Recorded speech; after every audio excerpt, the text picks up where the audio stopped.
I hope you saw the video and understood the effect of a war on a particular province. Our story, the last lesson, happens during 1870-1871 at the time of Franco-Prussian War.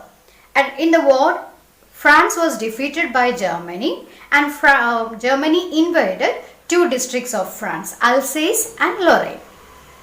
And our story happens in these districts.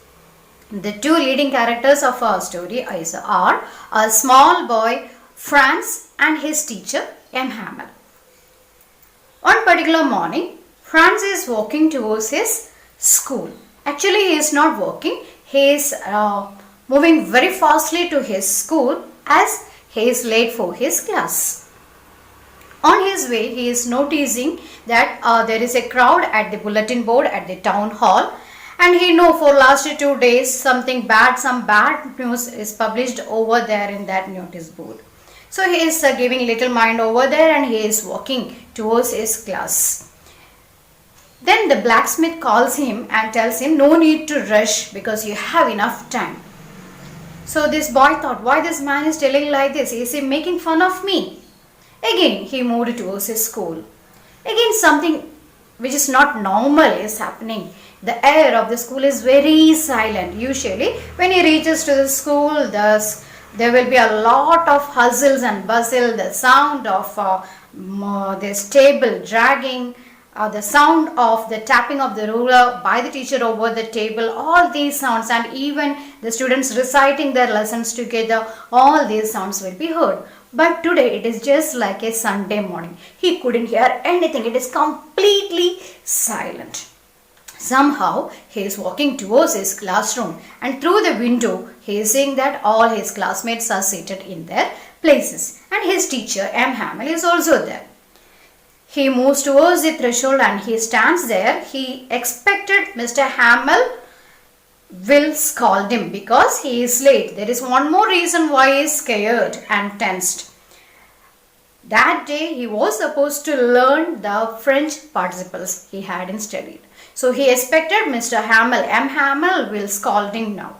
But Hamel didn't say anything. He said, get into the class, we were about to begin without you, Franz. So he moved in. He sat in his place. Then he noticed something unusual about M. Hamel too. M. Hamel is in his special dress. He is wearing his green coat, frilled shirt and an embroidery hat which he usually wears whenever there is an inspection or for some special occasion. So there is something unusual about Hamel. Again he noticed some old villagers are sitting in the back benches. All the back benches are occupied by these old villagers. Hawser, blacksmith, everyone is there. Everyone are there. So he noticed these people are also sitting there. He was thinking all these things and he was sitting in his place. Then our teacher M. Hamel announced something. He announced that order has come from Berlin that next day onwards they are supposed to learn German language, and that day it is going to be their last class on French language. It was just like a thunderclap for our Franz, because he hadn't studied anything. He don't know how to write French. He don't know how to read it properly. Now there is an announcement that he is not going to study French anymore. He has to study German language. Now he understood the reason for all the unusual things that he saw. He can put everything on its place. The reason for the crowd at the bulletin board, the reason for the backbenches occupied by the old villagers, and the reason for Mr. M. Hamel in his special dress. He was engulfed in all these thoughts, and all of a sudden he heard M. Hamel calling out his name to recite French participles. You know, he doesn't know, he didn't study, so he couldn't recite. He recited it wrongly. And he expected now again M. Hamel will scold me. But M. Hamel didn't scold him. M. Hamel told him to sit down. And he told that all of us have something to regret upon. We kept everything for another day. We thought we will get another day for studying all this French language. Now see what happened. This is going to be our last class. And he told, it is not only you I have to blame your parents too. Because they also doesn't want you to come to the class and study. They wanted you to work in some mill or farm and earn some money for the family. And I have to blame upon me. I have also something to regret upon, because whenever I wanted to go for fishing, I gave leave for the school, holiday for the school. I asked you people to water my plants instead of studying. So me to have something to regret upon. So this is the habit of Alsace and Lorraine, keeping everything for another day, not doing it on time.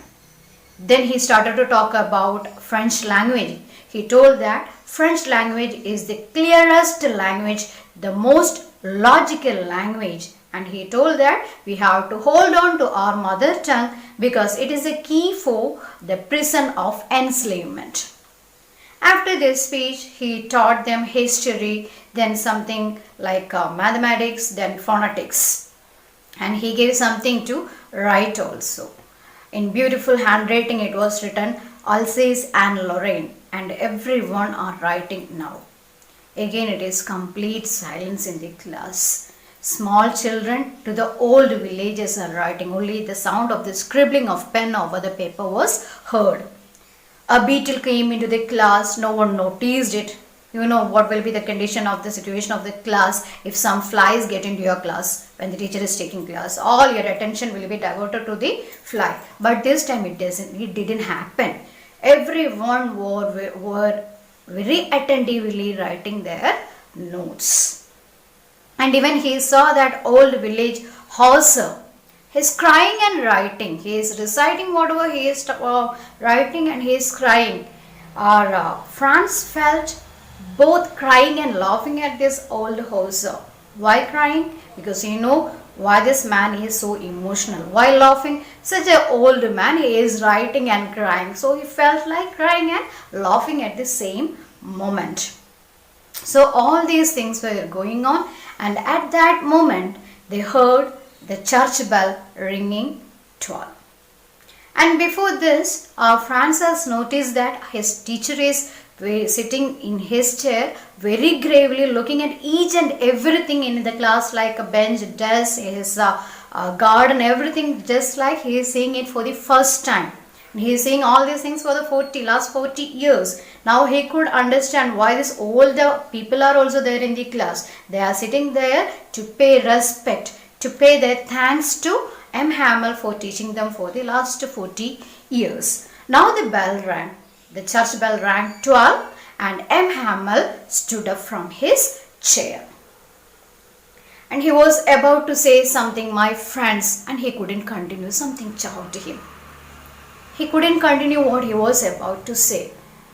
Then what he did was, he simply turned to the blackboard, and over the board he wrote, Vive la France. Vive la France means long live France. Then he gestured everyone that the class is dismissed. This is the story of the chapter, the last lesson. Now I believe you understood the title, the last lesson. That was the last lesson taken by M. Hamel for the people of Alsace and Lorraine. And the chapter depicts two important things: linguistic chauvinism and the effect of war upon people of a particular region. I believe you understood the chapter. Now there are notes given. There is a test also given. Attend the test today itself. Take down the notes for your future reference. Thank you. Have a great day.